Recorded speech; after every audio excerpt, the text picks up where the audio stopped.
good evening, everybody, and welcome to the House of Parliament. Is anyone's first time visiting here today?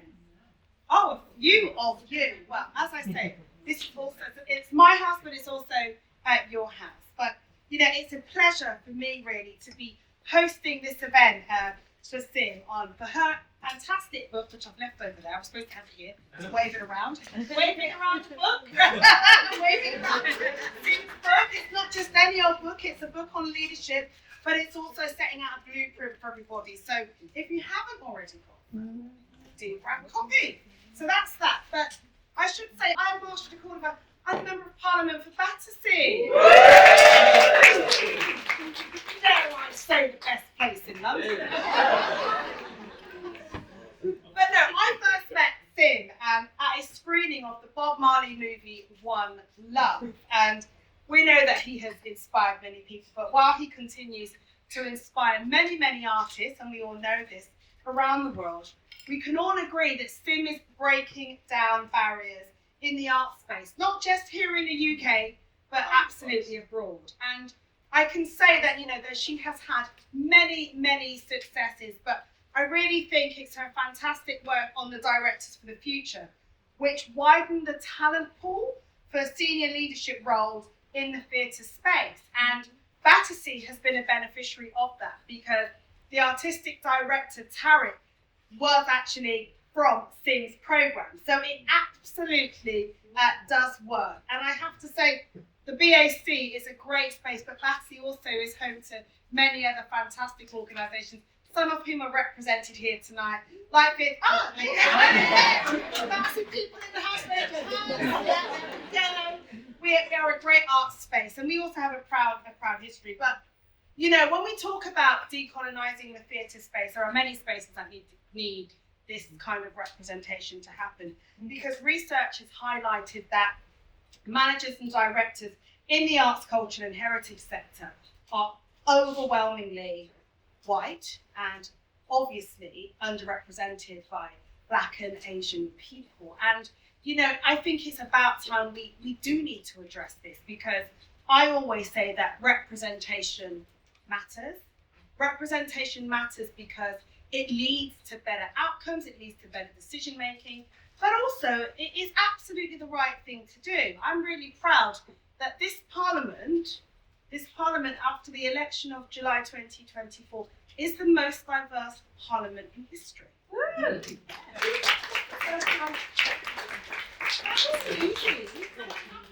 didn't just happen.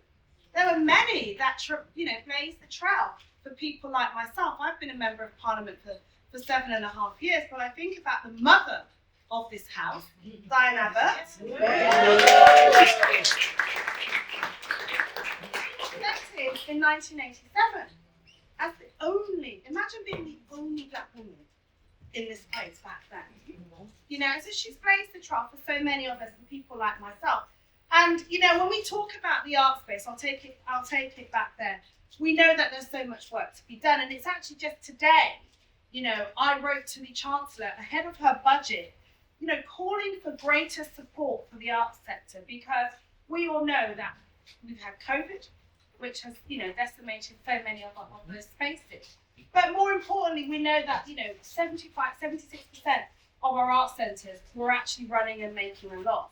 Now, there are many drivers for that, but I do believe, you know, that if we want to create that pipeline of talent, we also need to invest in those spaces as well. And I only think it's right that the government addresses that. So let's see what happens on Wednesday at the budget. I will be sat there on the edge of my seat.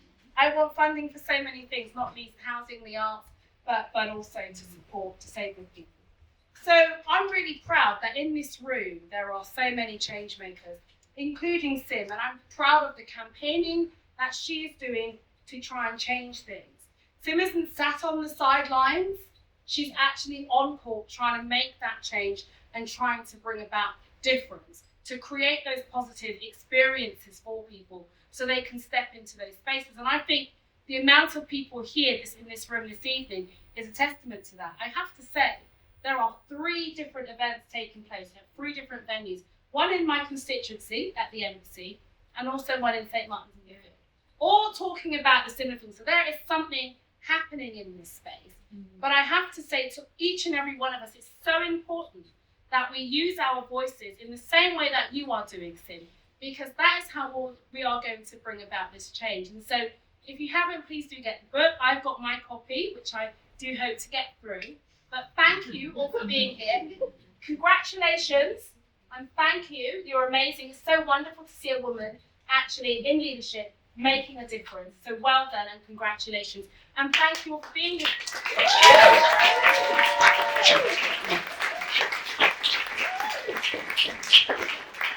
Thank you so much, Marsha. I'd like to invite Anna Brewer from Bloomsbury to come up. Thank you, Anna.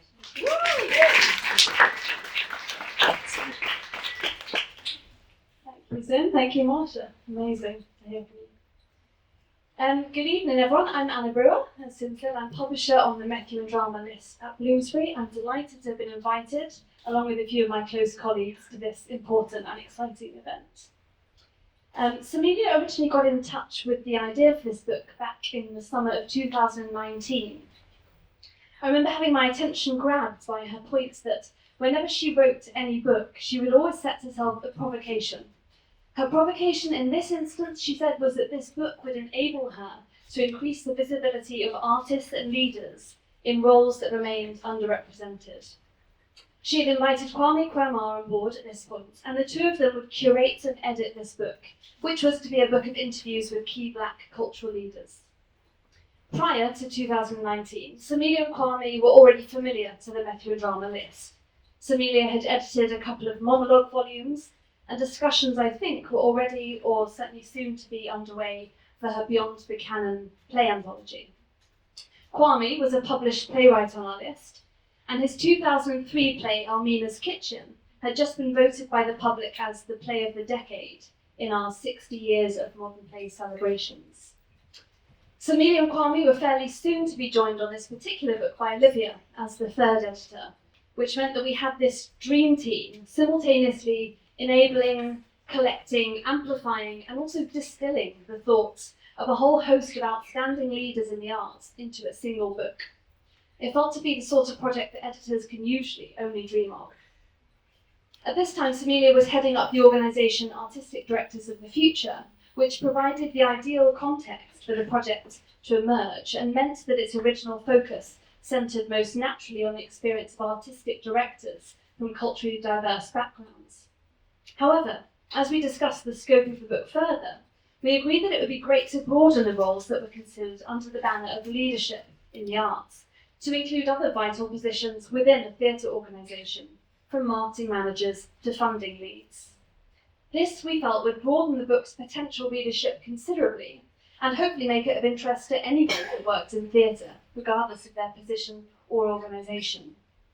We also felt that the coverage of the book should be as international as possible, while also acknowledging that the confines of a 70,000 word book wouldn't allow us to be quite as international as we would perhaps like to be. The timing of these early conversations around this book coincided with a widespread recognition that the people in leadership roles within arts organisations should be more culturally diverse, and that the decades-old racist power structures within these organisations had to be dismantled. It was also at a time when we, as a publisher, were becoming increasingly aware of our responsibility and privilege as gatekeepers of what was disseminated, and the need to support and even help drive this move to greater inclusivity and representation within the arts. As the leading performing arts publisher, we were becoming increasingly mindful of our responsibility to students at secondary schools, universities, and drama schools, as well as to scholars and practitioners around the world who were all being impacted by what and who we were choosing to publish. It was also about to become a time that none of us could have predicted: the COVID pandemic, lockdowns, and the subsequent closure of arts buildings around the world. Simeilia, Kwame, and Olivia continued to work on the book throughout all of this, adapting how they interviewed people, refocusing conversations to reflect the current climate, and making the most of this unprecedented hiatus in people's working lives to reflect on how we were making theatre, how we could make theatre, and how we should make theatre. All of this feeds into the brilliant book we are discussing and celebrating tonight. Decolonizing the Theatre Space, as it came to be called, not only articulated this moment of recalibration, but it offered an invaluable and much needed practical resource to those existing within it. It served up tangible tools for managing a shifting and shifted arts landscape, and concrete support for the leaders that it was felt should now be taking the reins. The book addressed head-on the fact that while the appetite for change was now urgently felt and was urgently needed, stepping into leadership roles of these kinds, particularly in a landscape so dreadfully impacted by the pandemic and previously so white-dominated, would likely be a lonely, exposing and high-stakes experience that could leave an individual feeling overwhelmed and potentially like they're failing without the right support. One of the peer reviewers of the book proposal originally, I remember, described the book as being a mentor on the page, and I think this is exactly what is so effective about it. Reading the book is the experience of a whole community of people guiding the reader through the challenges they are likely to face as they take on a role of this nature. Topics, as you heard in the video, include imposter syndrome, reshaping an organisation, creating a legacy, having an exit strategy. They're all here in this book. It's supportive, grounded, wise, accessible, funny, candid, and inspiring. So much so that Simeilia and I are already plotting a second book that takes a similar approach. It's likely to look at a different angle of the arts outside of theatre. So perhaps more on that soon, but for now, we are here to celebrate and learn more about this particular book, Decolonizing the Theatre Space. So I'll hand over now to Simeilia to talk more about the content of the book itself and the process of putting it together.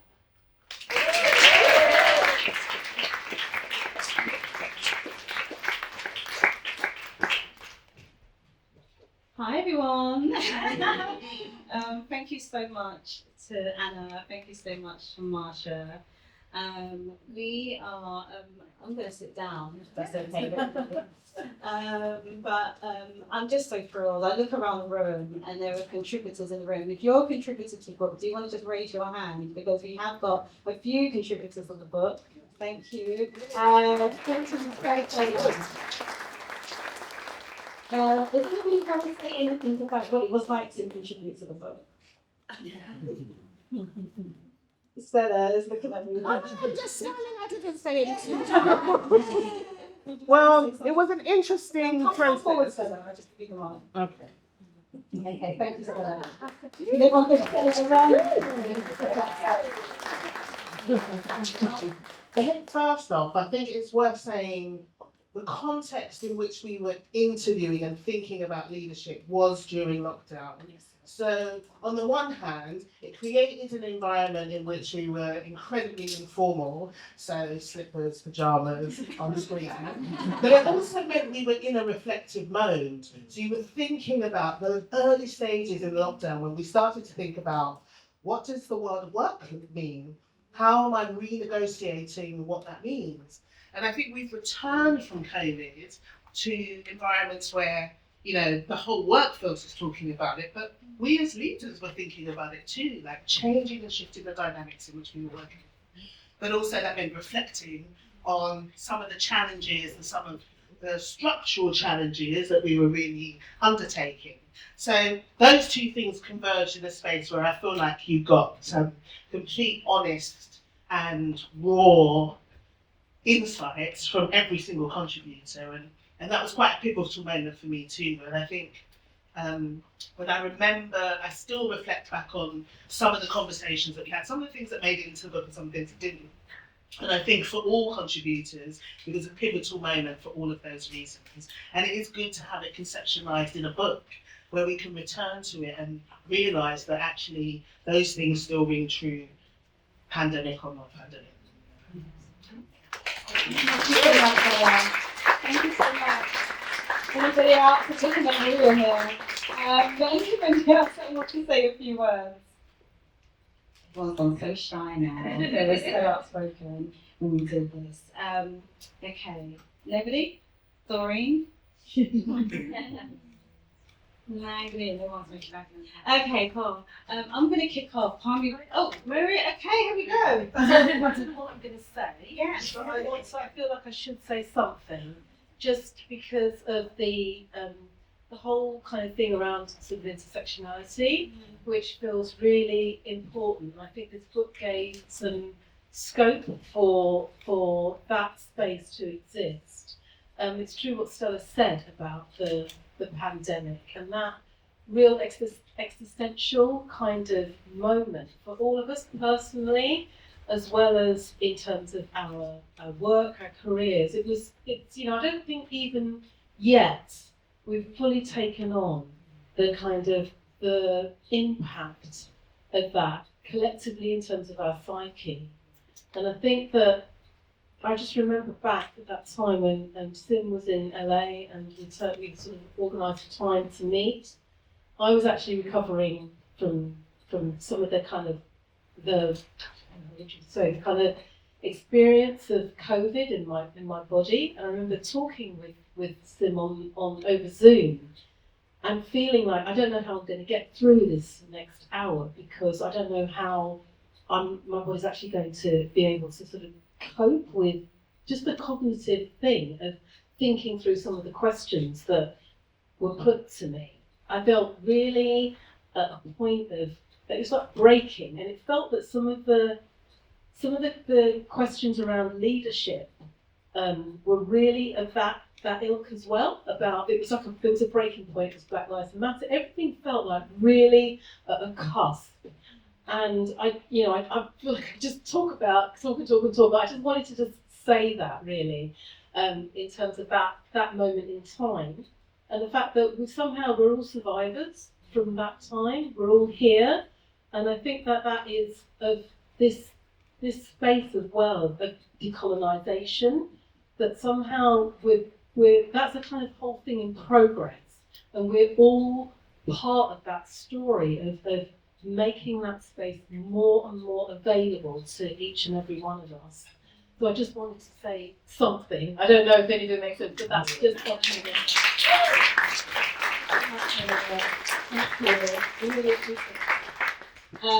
And that's such a really good point, actually. The time that we created this book, on one side, I think that you'd say, why are you interviewing people when everyone's pivoting right now? Everyone is in flux. There's so much going on in the world. There's so many, there's so much we don't know. There's so many unanswered questions, to vaccinate, not to vaccinate. There's just so much going on. And but at the same time, there was what I call this sort of mass redundancy that was taking place as well. There was this kind of new wave, there's new opportunities that were opening up that we had never seen before. It was unprecedented. And so it felt like it was absolutely the right moment, if I can say that, for us to capture what was taking place in society, for us to really shine a light on the Black leaders that were going in and into the unknown, essentially, and we're there to make magic happen. But also it was an opportunity for us, and as Black people in the industry, we just knew that this was a very, very small window.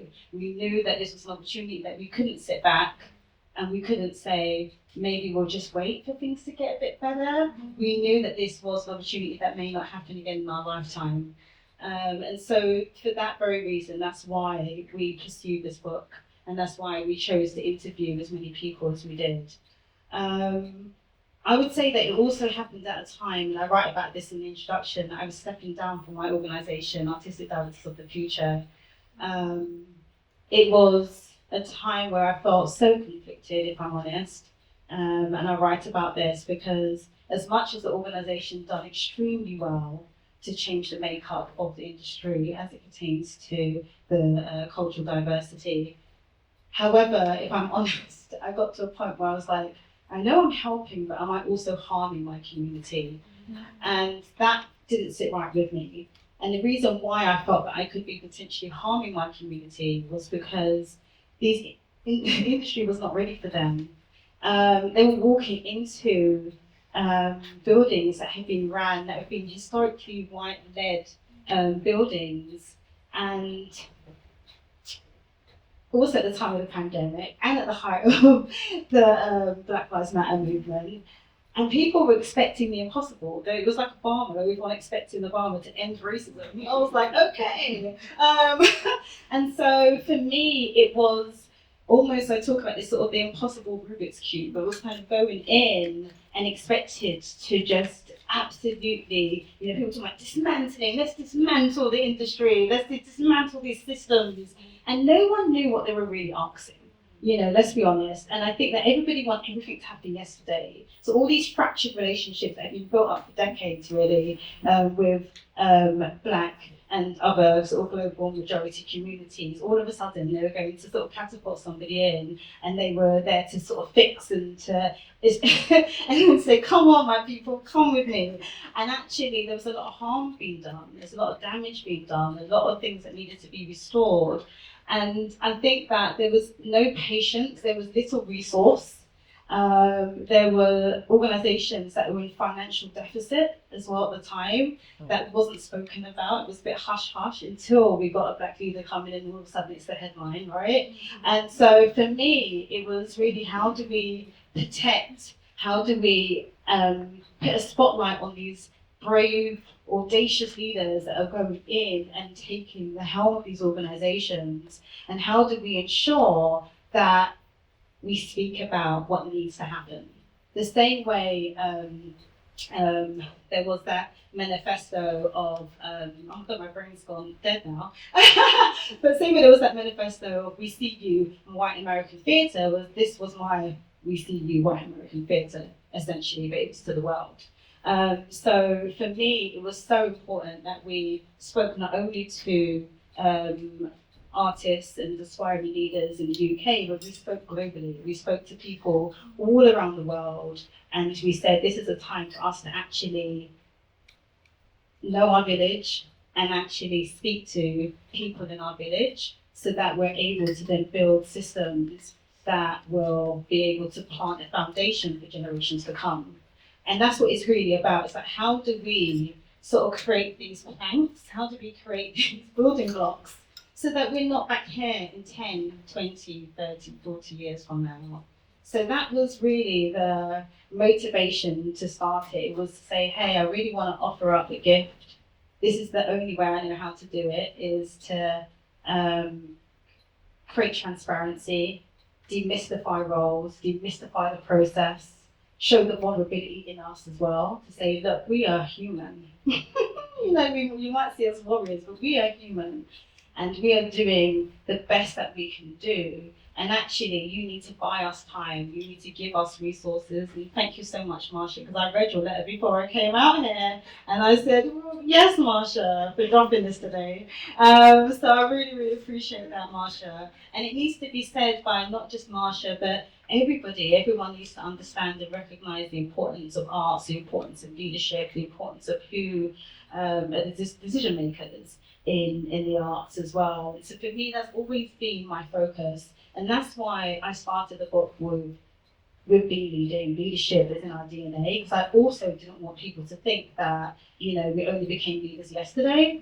Hello. We have been here.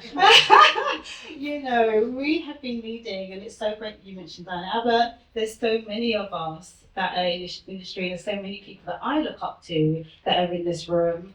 And for me, it was about spotlighting that, because I think what also tended to happen is that people were employing very young artistic directors, and it almoys makes you think that there is nobody else, above that age group, and I think that's also problematic.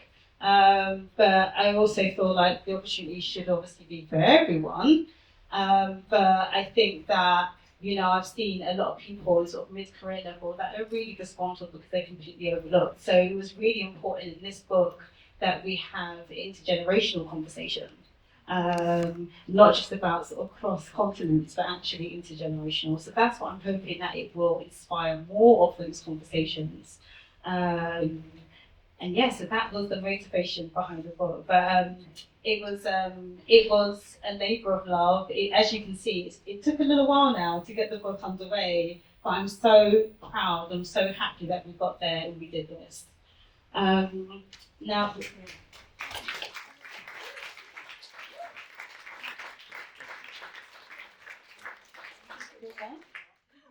We're going to play the video, and then if not, then we'll just take questions from everybody. So if you've got any questions that you want to ask me, it's time to kind of figure out what those questions may be.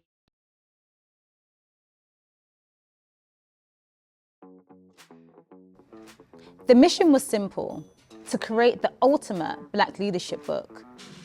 A book that spotlights the strong and ever-growing presence of Black leaders across the globe. Transforming the culture. And the art of negotiation. Overcoming imposter syndrome. The first 100 days. Recovering from a setback. Leading from the front. And the power of intuition. We only negotiate with people who really want to work with us from the heart. We don't negotiate with people where it feels that it's opportunistic. I don't doubt my abilities. What I might doubt is the environment I'm in and that it might be wrong. I read recently that environments break people. Environments cause us to perceive our abilities and behaviors in a particular way. I guess the non-negotiable for me is that I can't be part of the rhetoric. I can't be part of words without actions, not only because of my personal integrity, but to take the cynical view, I can't have a career if I'm not consistent on a principled level. There is something about being a Black leader that says, if I do this right, everyone will understand why there should be more Black practitioners in the arts. And if I make a mistake, they go, see, they can't.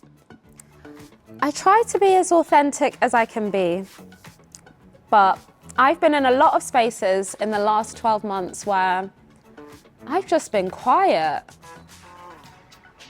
And that's been a new space for me to occupy, because you know what comes with the territories that I operate or exist in is extraction. People feel that they can extract information from me at any point, anything big or small. So what I try to occupy in terms of how I negotiate my space is to give myself the permission to be quiet.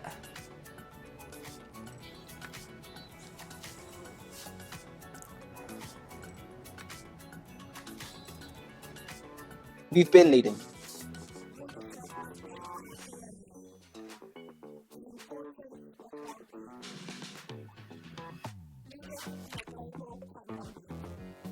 At the height of the Black Lives Matter movement.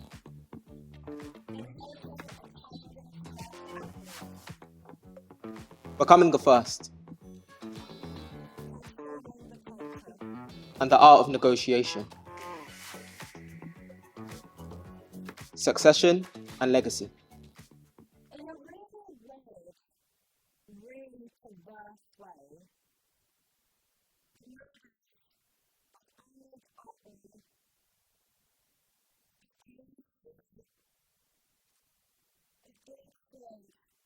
in particular, those iconic transgressions against Black dignity made it possible for me to create systems and to leverage the political will of the moment in order to move the agenda forward. This is the kind of common ground. How can we ensure that just like I got the benefit of being in this position and knowing that there are so many nameless, faceless people who contributed to that being possible, one of those nameless, faceless people in 100 years will feel the benefits of the seeds that are planted now and get the same opportunities? I've been very careful when picking battles and saying, okay, under the circumstances, given the timing and the amount of money involved or whatever, we would make this compromise this one time. But no, I'm not going to do that anymore. And now that has become a non-negotiable for the future. When one of my colleagues earlier in my tenure was talking to a group of young associates within the organisation and was saying how We don't want to be reinforcing white supremacy in our programmatic actions. It was a whole thing. Because in 2019, you heard the term white supremacy, you sort of imagined the hoods, the Nazi salute, burning crosses, etc.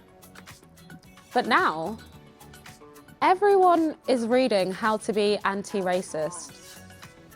You can define your mental health needs in your own way. So that might mean going to the movies. That might mean going to therapy.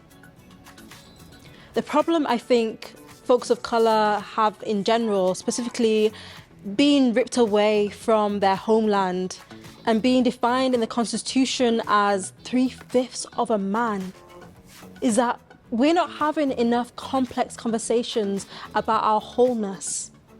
We're not having conversations about our full humanity, and that the only parts of us that are valuable are tied to our labour. We're trying to disrupt that whole notion and create a whole new being. So care has to be part of that.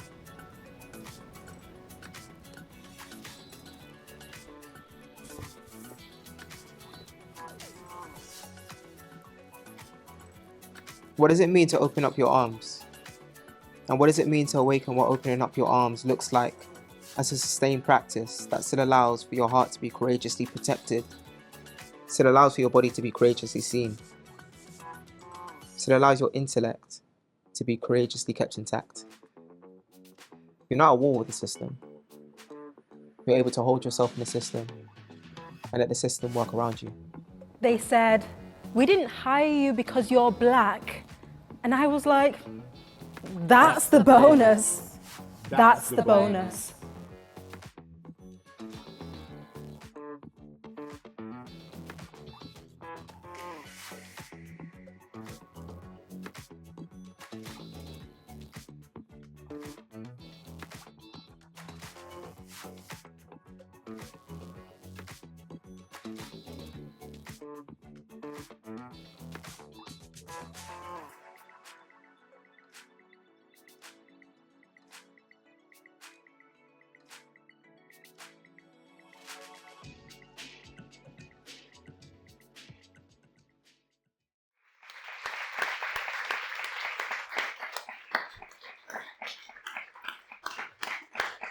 Thank you guys, thank you so much.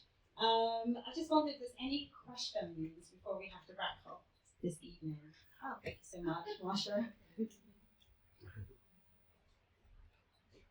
No questions? Okay, great. No one's got any questions they want to ask? Yes. What was your biggest challenge working on this book? I think you mentioned a few different things, but particularly from the aspect of the content and the words that you'll be hearing and your own experiences as well. If you want to share. I think the biggest challenge was, even though a lot of the contributors were so generous with their time, I think the biggest challenge was doing this in the pandemic. And there was time differences because, as you know, I was in LA, Kwame was in London, and there was loads of things happening at the time. I'm not going to sort of speak on behalf of Kwame, but there was a lot of, everyone was going through it at that time, and so many people, like Maria Oshby was just talking about, so many people, whether they were, dealing with COVID themselves, whether there were other family issues that were taking place at the time.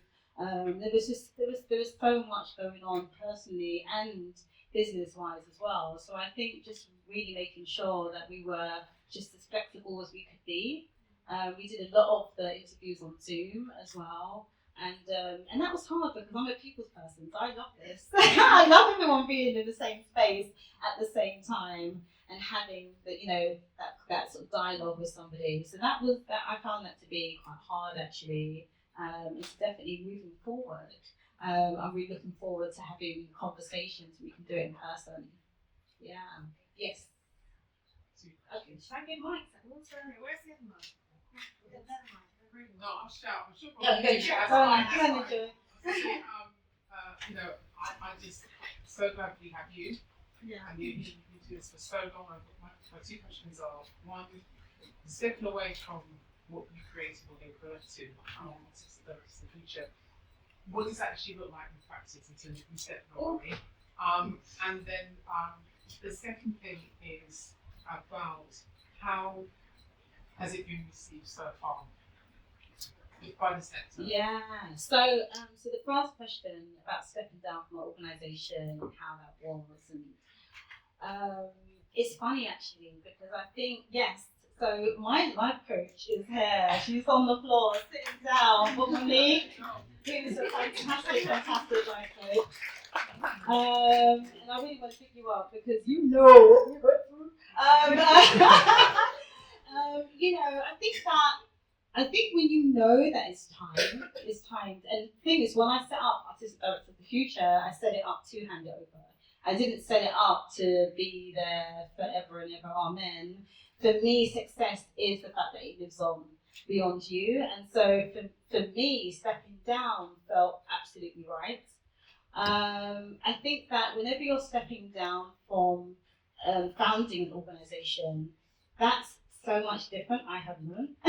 Because I think at one point, one of my trustees was like, you can't leave ADF. ADF is you, you're ADF. And I was like, whoa. That's not how it should be, right? And I found that to be, I think that's when I knew that it was scary because I knew that it was at risk of closing down when I stepped down. And I was hoping that it wouldn't be the case.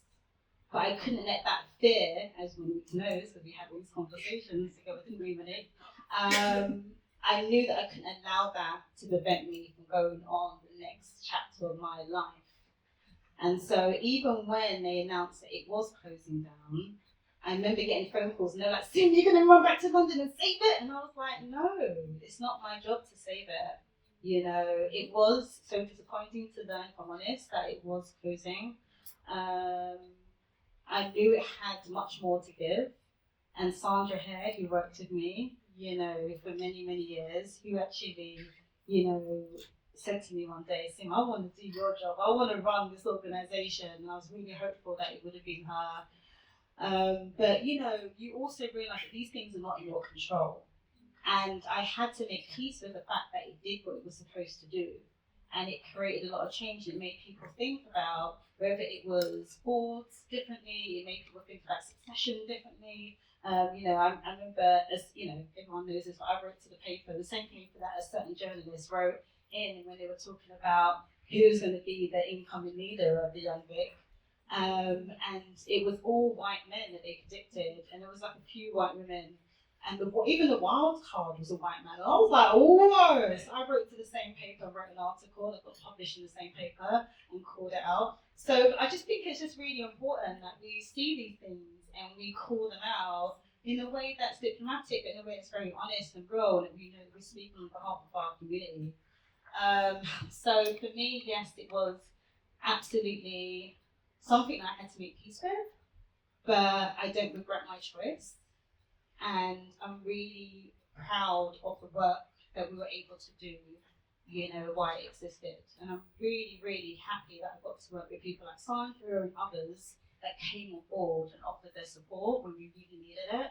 But it needed a stronger tribe. It needed a stronger tribe. We needed more people. So that's why I'm such an advocate for change. I'm also an advocate for meaningful change that has resources, change that has money behind it, because we can't keep doing change on £10. You know what I mean? And because we do come up with some wins, it's expected that we can just do it for £10 all the time and not get paid properly for it. So it's really important that we give ourselves that self-worth and we recognise what we actually need in order to make change, not just for today, but change that actually lasts, that goes the distance. So yeah.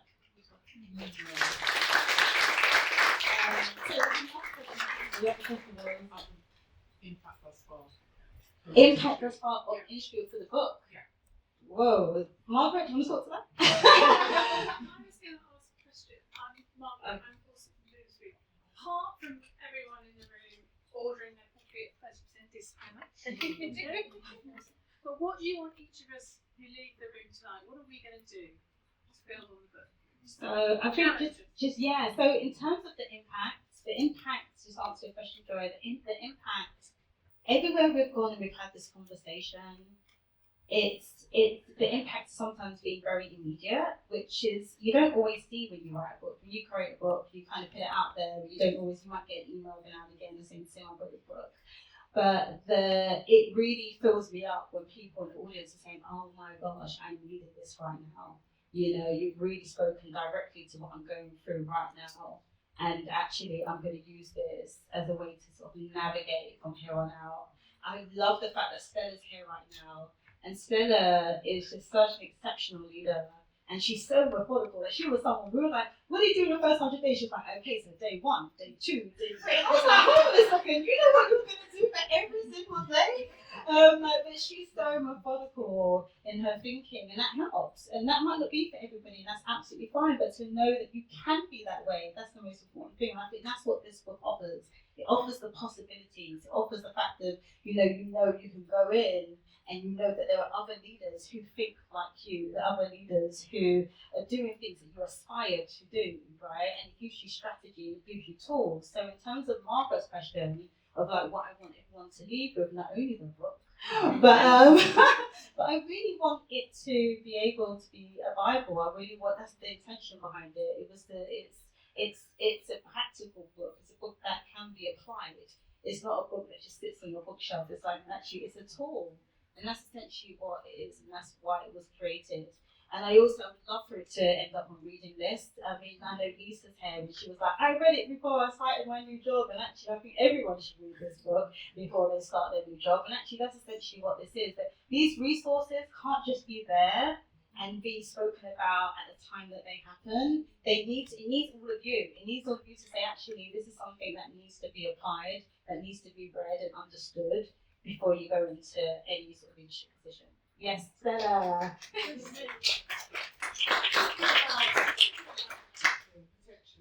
Because even if you're a freelancer or you're in an organisation, one of the really powerful ways I think the book needs to end up on the people and culture list.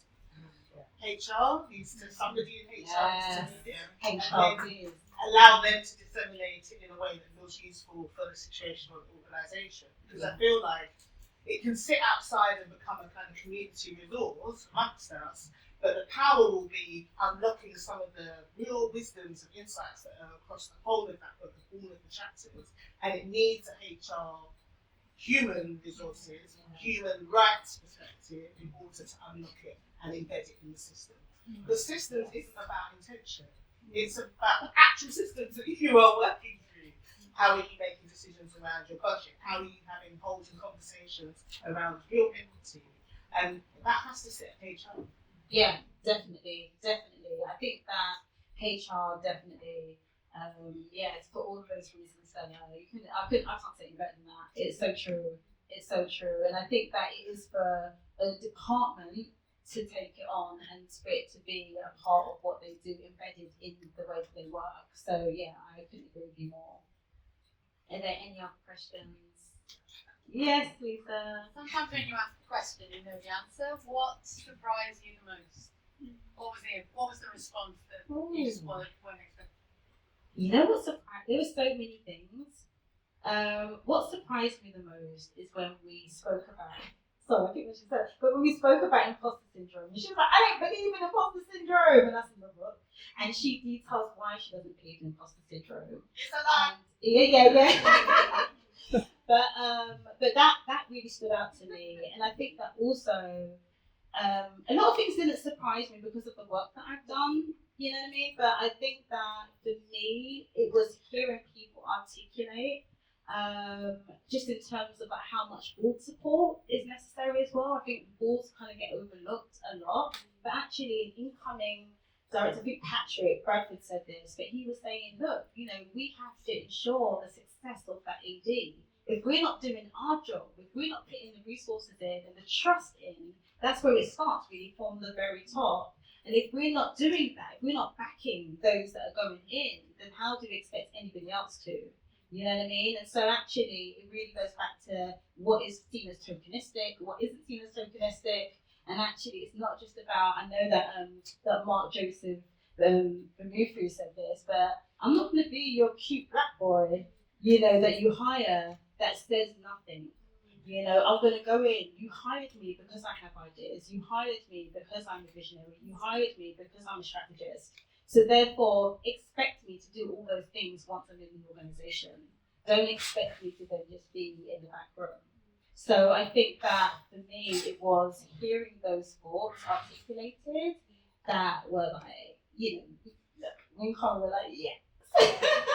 You know, it was fantastic, and actually we just knew there were some interviews that we just knew instinctively that has to go in the book, that has to go in the book. And I think that's what makes it different for, you know, us to do it, because we know what our community needs to hear. I feel we know what our community needs to hear, and we know how to potentially empower that next generation. So that's what I'm really hoping people walk away with.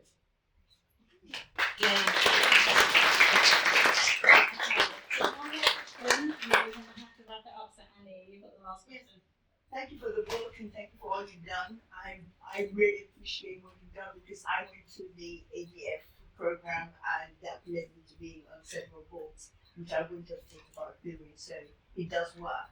But what I wanted to ask is, how did you decide who's going to do the book? How did you? I'm gonna go home now. That's political. That is real political. You know what? So much so that we're actually going to do a second edition. I'm working to interview more people because I got some hate mail. But yeah, we're looking to. You know what? Goodness, I can't answer this question. To be honest with you, we knew that we actually got Olivia in to be our researcher, to be honest with you, because there were some people that I know, there's some people that obviously Kwame knows, but there's people that we don't know as well. So Olivia actually carried out research for us, and we'll be doing the same with books to come, because we also want to expand our network. So for us, there were people that we did reach out to that weren't available, that just weren't in the right headspace, to be honest with you, to be a part of the interview process. But you know, we tried. I know you're thinking there's some people that are not in the book. And then also, it was really because of the time that it happened. You know, some people were, I don't know how they did it, but they were just so on, they were just so able to answer every single question that we had. And there were some people that couldn't, because they were just going through so much at the time. So we're hoping to include more and more. Maybe it's one of those books that just continuously grow. We just keep on interviewing people. So we'll try and make it as inclusive as we possibly can. But we did try our hardest.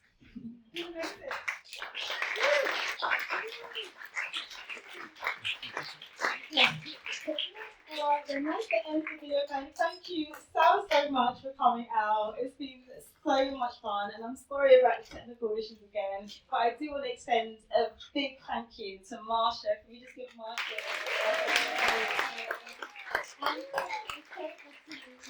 and also, I really want to say a special thank you to Bloomsbury as well. Give Bloomsbury a round of applause.